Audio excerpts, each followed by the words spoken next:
আমাৰ আজি সভাটো খুব জেনেৰেল মিটিং নাছিলে, আমাৰ বিশেষ সাংগঠনিক সভা আছিলে। আমাৰ আগন্তুক লোকসভা ইলেকশ্যনত কিদৰে আমাৰ যুৱ চামে যোগদান কৰিব এই বিষয়ে আমাৰ ভালকৈ আলোচনা হৈছে আৰু পলিচি মেকিং এইবিলাক কৰা হৈছে।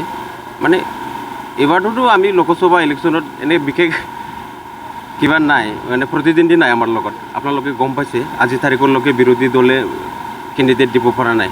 গতিকে এইটো লক্ষ্যটো লৈ আমি ভালকৈ আমাৰ ভাগে আমি প্ৰিপাৰেশ্যনটো হৈছোঁ। যুৱশক্তিভাৱে আমাৰ প্ৰস্তুতি খুব ভালকৈ আমাৰ প্ৰস্তুতি চলি আছে। আৰু আমাৰ বিজেপিত আজি ইলেকশ্যন ওচৰ চাপিছে বোলে নহয়, আমি গোটেই বছৰে বিজেপিৰ কাৰ্যকৰ্তাই সমাজৰ কাৰণে কাম কৰি থাকে। আপোনালোকে দেখি থাকে যিকোনো সমাজৰ কামবিলাকত আমি জড়িত আছে। গতিকে আমাৰ ইমান এতিয়া ইলেকশ্যন ওচৰ চাপিছে বুলি ইমান কাম কৰিবলগীয়া নাথাকে। যিবিলাক আমি অলপ শুধৰাই আছে, গতিকে আমি যিকোনো টাইমত গোটেই বছৰৰে আমাৰ বিজেপি কাৰ্যকৰ্তাখিনি কাম কৰি থাকোঁ।